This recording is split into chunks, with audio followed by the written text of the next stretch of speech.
Iran is not losing this war in the future. Iran is losing it right now, today, in real time. And the most damning proof of that is not coming from Washington. It is not coming from the Pentagon. It is not coming from a think tank or a satellite photo or an American intelligence briefing. It is coming from Tehran itself. Iran's own Supreme National Security Council, the very body that exists to protect the regime, has put in writing in a classified document dated April 30th, 2026, that the streets could be lost in weeks.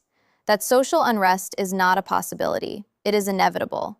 That the only open question is not whether the regime will face a collapse-level crisis. It is what day the calendar lands on when that crisis erupts. Let that sink in for a second.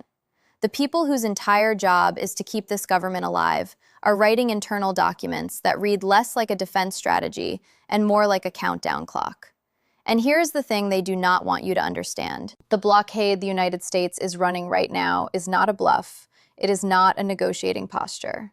It is an economic tourniquet applied directly to the main artery of the Iranian state.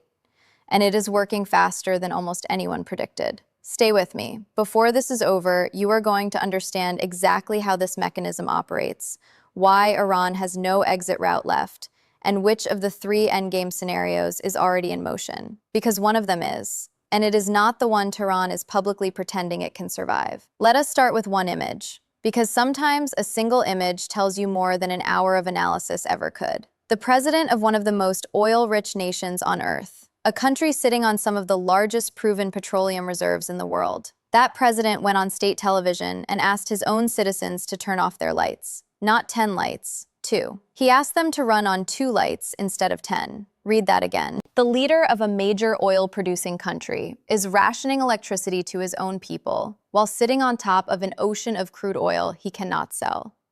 That is not a policy failure. That is systemic collapse playing out on live television. And when you understand the full mechanism behind that image, the complete chain of cause and effect, everything else about this crisis snaps into focus instantly. So let us build this out, piece by piece, because the details here matter enormously. Picture this scene: Chabahar port on Iran's southeastern coastline.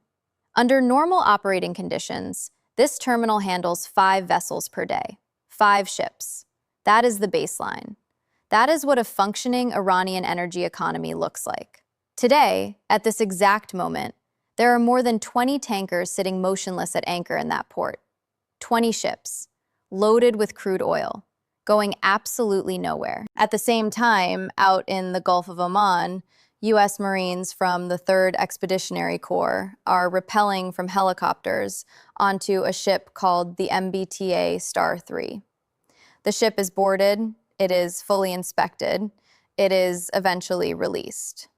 But the message that boarding sends requires no translation whatsoever.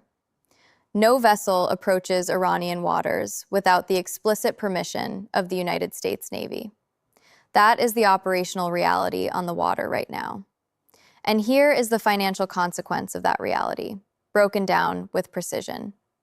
According to Kepler Maritime Analysis data, Iran's daily oil exports collapsed from 1.85 million barrels per day down to just 567,000 barrels in the 2 weeks following the start of the blockade. That is a 70% reduction in export volume. In dollar terms, that is a financial hemorrhage of approximately $1 billion per month. These are not projections. This is not a forecast model. Iran is losing that money right now, today, as you are listening to this. But here is where it gets significantly worse, and this part does not get enough attention. The logistical consequences of this blockade do not just reduce Iran's income, they compound the damage in ways that create permanent, irreversible harm. Iran has between 12 and 22 days of available crude storage capacity before its facilities reach complete saturation. Once that threshold is crossed, once every tank, every depot, every available vessel is full, the regime has no choice. It must cut production by at least an additional 1.5 million barrels per day, on top of what is already being suppressed. And here is the concept you need to understand to grasp why that matters so profoundly. In petroleum engineering, there is something called irreversible production loss. When oil wells are forcibly shut down under emergency conditions, not in a planned, controlled manner, but under duress, they do not always recover their previous output capacity when they are brought back online. The pressure dynamics inside the reservoir change. The formation can be permanently damaged. Current engineering estimates point to a permanent loss of between 300,000 and 500,000 barrels per day, even if the blockade were lifted tomorrow. Let me make that completely clear. Iran is not just losing this month's revenue. Iran is mortgaging its energy infrastructure for the next several decades. The damage being done right now will still be visible in Iranian oil output in 2040, in 2050, well beyond this crisis. This is not a temporary setback. This is a structural wound being carved into the foundation of the Iranian economy in real time. Now, for decades, Iran's strategic planners built what they believed was a credible escape valve. If the Strait of Hormuz became untenable, if pressure at the main choke point became unbearable, there was Chabahar, the port on Iran's southeastern coast, outside the strait entirely, accessible to the open ocean without passing through Hormuz. Iran called it Plan B. It spent years developing it. It invested serious diplomatic capital in it. Chabahar today? More than 20 tankers stranded at anchor. No exit in sight. And here is the critical point. Iran does not have a Plan C. There is no third route. There is no backup pipeline that bypasses these choke points. There is no alternative transit corridor the U.S. Navy is not already watching and patrolling. The exits are not just difficult, they are closed.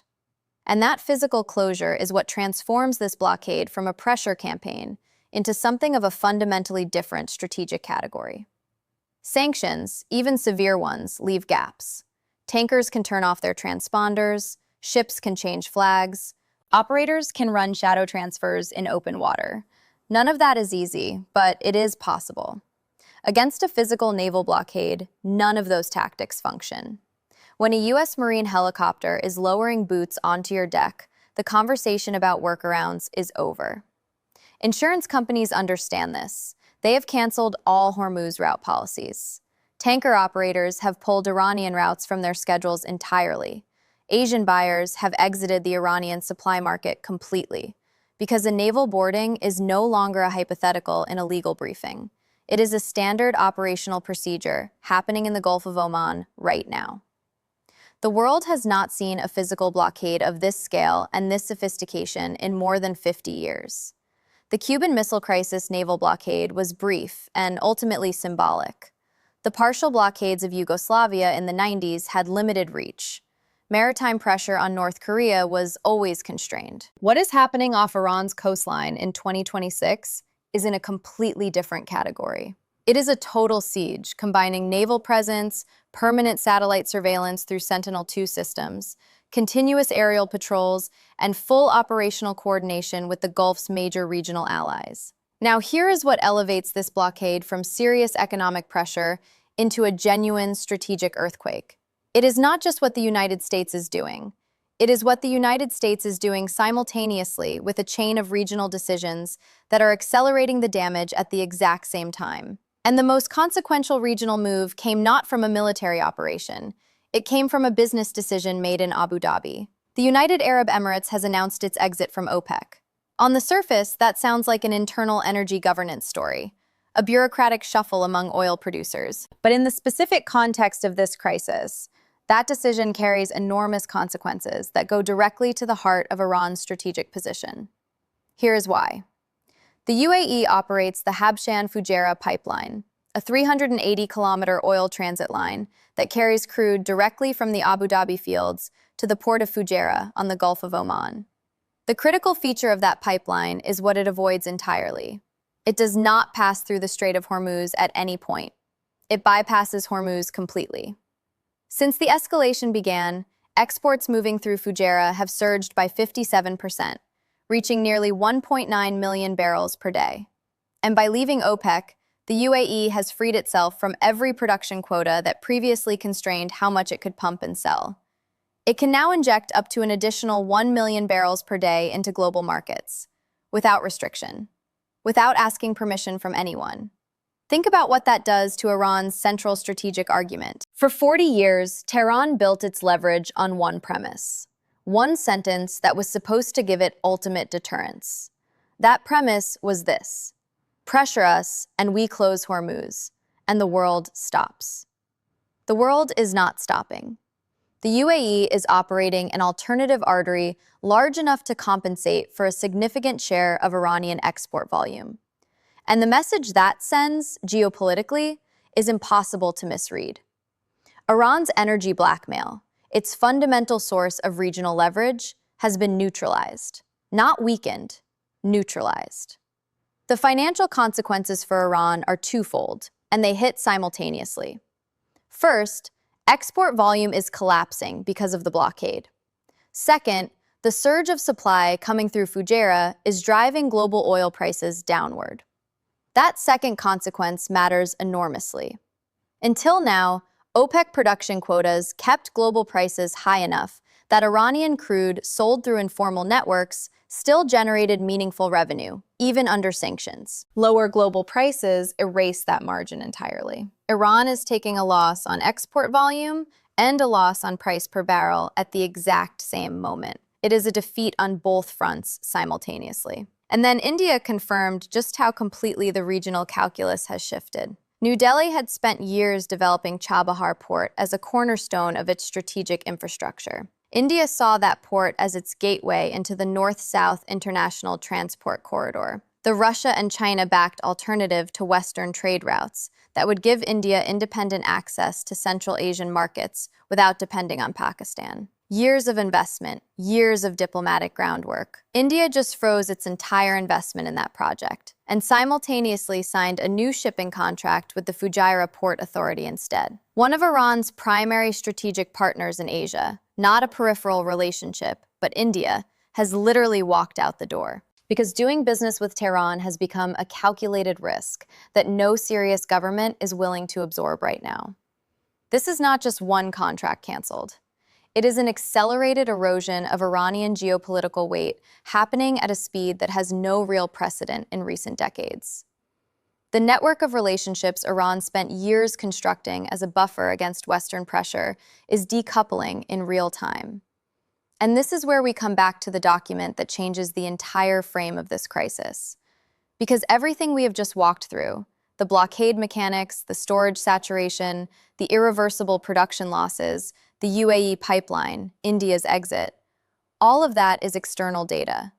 Numbers and shipping reports and trade flows. The document that leaked from Tehran's Supreme National Security Council is something fundamentally different. It is internal. It is the regime's own security apparatus, convened under emergency conditions, presided over by Mohammad Bakr Solkadar, writing down in its own words what its own officials believe is happening inside their country.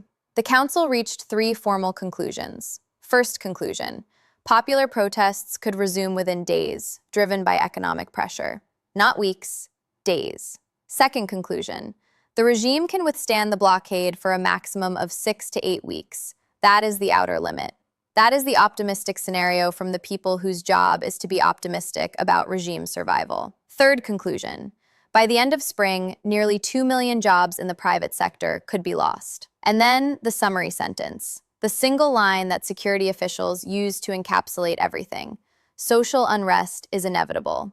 Only the date it erupts remains uncertain. Understand what you are looking at when you read that sentence. This is not a CIA threat assessment. This is not a Western policy projection built from satellite data and financial modeling. This is the system that exists specifically to protect the Iranian government, concluding in writing that the Iranian government may not be able to protect itself. When the institution designed to ensure regime survival concludes internally that regime survival is at risk, you are not looking at a political crisis anymore. You are looking at the opening phase of a collapse. Now let us step away from the strategic architecture for a moment and talk about what this actually looks like inside Iran right now, on the ground, in the daily lives of ordinary people. The rial is sitting at 1.8 million to the dollar.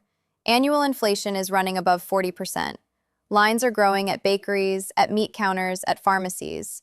Imported medicine prices have increased by nearly 60%. For people managing chronic illness, diabetes, hypertension, cancer, A 60% increase in medication costs is not an inconvenience. It is a survival crisis. Government offices in Tehran are running on half-day schedules. Heating has been cut intermittently across the Tehran metro area. Street lighting has been reduced in Isfahan and other major cities. And the president of the country appeared on state television, the official voice of the regime, to ask citizens to use 2 lights instead of 10. The leader of a country with the 4th largest proven oil reserves on the planet, asking his people to conserve electricity, because the regime cannot generate enough power to keep the lights on. There is no more precise image of systemic failure than that. Here is something that rarely gets the attention it deserves. This crisis did not begin with the blockade.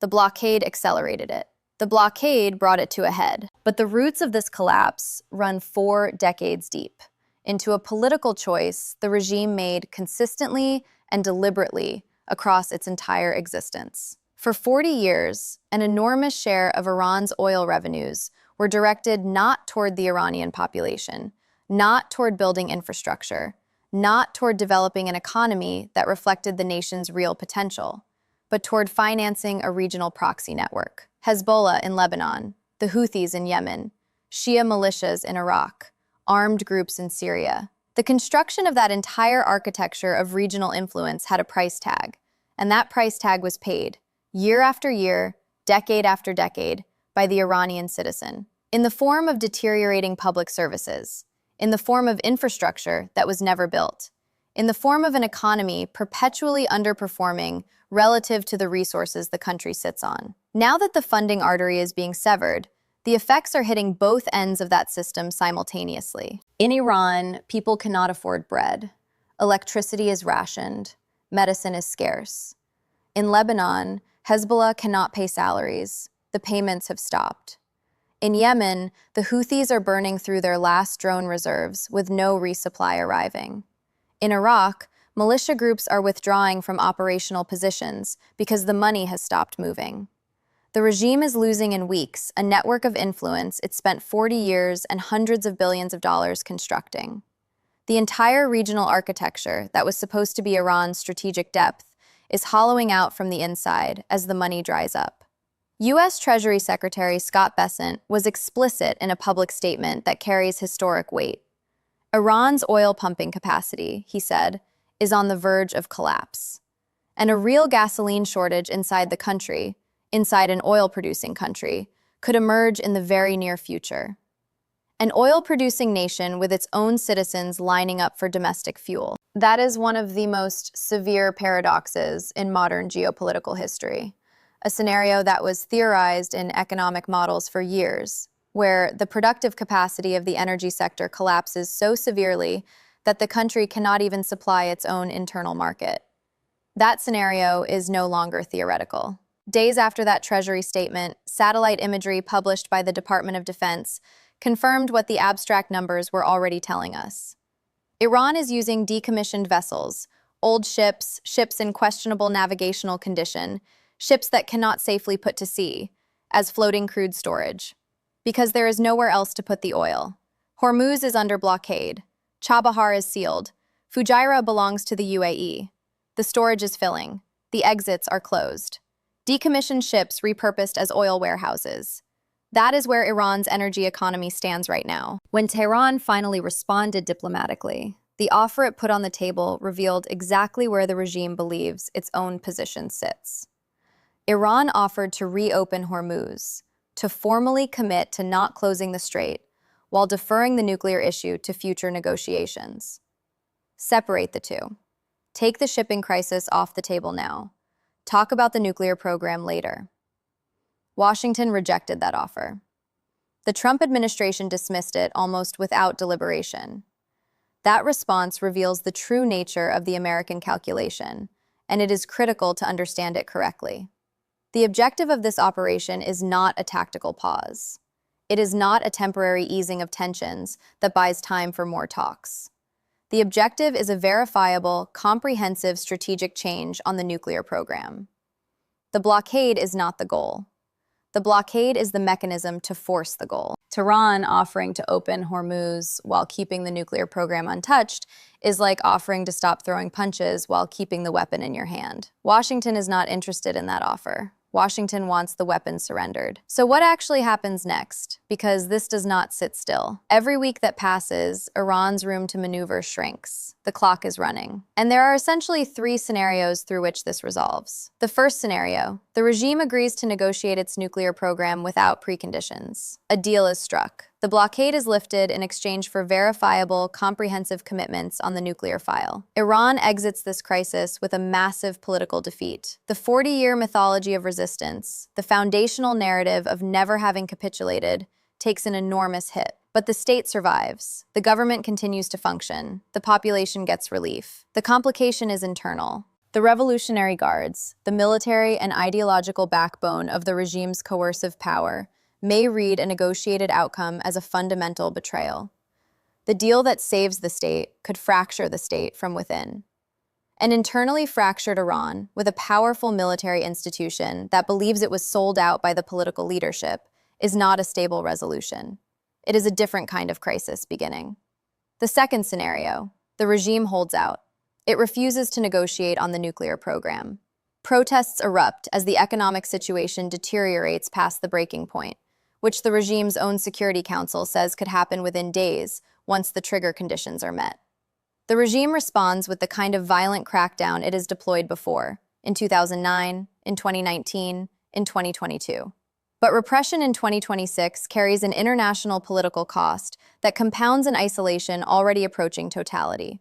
And repression does not solve the underlying economic problem. You can suppress a protest. You cannot suppress empty shelves. The third scenario, the United States executes a direct military operation. CENTCOM planning for strikes against Iran's nuclear infrastructure and Revolutionary Guard installations already exists. This is not speculation. It is publicly acknowledged that such contingency planning is maintained and updated. If that scenario is activated, Iran faces a defeat of a severity that dwarfs either of the other two. Not just economically, not just politically, in terms of physical infrastructure and military capacity. Three paths, three very different outcomes, but all three converge on the same point. The status quo, the regime surviving this blockade intact, with its nuclear program preserved and its regional network functioning, is the one outcome the data no longer supports. For 47 years, since the 1979 revolution, the Islamic Republic built its entire identity around one word: resistance. The regime claimed it had never broken, that every external pressure had been absorbed, converted into strength, turned into proof of the revolution's durability. Resistance was not just a policy, it was the foundational mythology of the state. But there is a qualitative difference between resisting sanctions and resisting a physical blockade. Sanctions, even devastating ones, leave gaps. There are workarounds, there are shadow networks, there are pressure release valves. That is how Iran survived for decades under Western pressure. Not comfortably, not without cost, but it survived. A guided missile destroyer anchored in a shipping lane leaves no gaps. There is no workaround for a marine helicopter lowering onto your deck. There is no shadow network that makes an insurance policy appear for a tanker in blocked waters. The myth of the Iranian resistance economy is not being dismantled from Washington. It is not being dismantled by American policymakers or Western analysts or Pentagon briefings. It is being dismantled from inside, by the documents the regime's own officials are writing behind closed doors, by the words of the Supreme National Security Council, people whose entire professional identity is built on the idea of regime survival, concluding in writing that regime survival is now genuinely at risk. That is the most powerful signal in this entire crisis. Not the blockade, not the satellite images of stranded tankers, not the surging UAE pipeline. The most powerful signal is that the people inside the system no longer believe the system's own mythology. The window that Iran's own Security Council estimates it can hold is 6 to 8 weeks. That clock started running before this analysis began. Every day that passes, every tanker that sits motionless at Chabahar, every barrel that cannot be exported, every rial that loses value, That is not just pressure, that is the countdown. The question is no longer whether Iran will be forced into a fundamental strategic change. The question the regime's own security apparatus is now asking is, in what form does that change come, and on what timeline does it arrive? 3 scenarios, 1 clock. And the window is narrowing week by week. Which of those 3 scenarios do you think plays out first? A negotiated deal, a popular uprising, or a direct military strike? And how many weeks do you give the regime before something breaks? Drop your read in the comments below. This is Flash America. If this is the kind of deep, sourced, detailed geopolitical analysis you come here for, hit subscribe right now and make sure notifications are turned on, because the next video goes even deeper. We are breaking down the 3 endgame scenarios in full operational detail, including the one the Pentagon is already preparing for in silence. The one almost nobody in mainstream coverage is talking about. You do not want to miss it. We will see you there.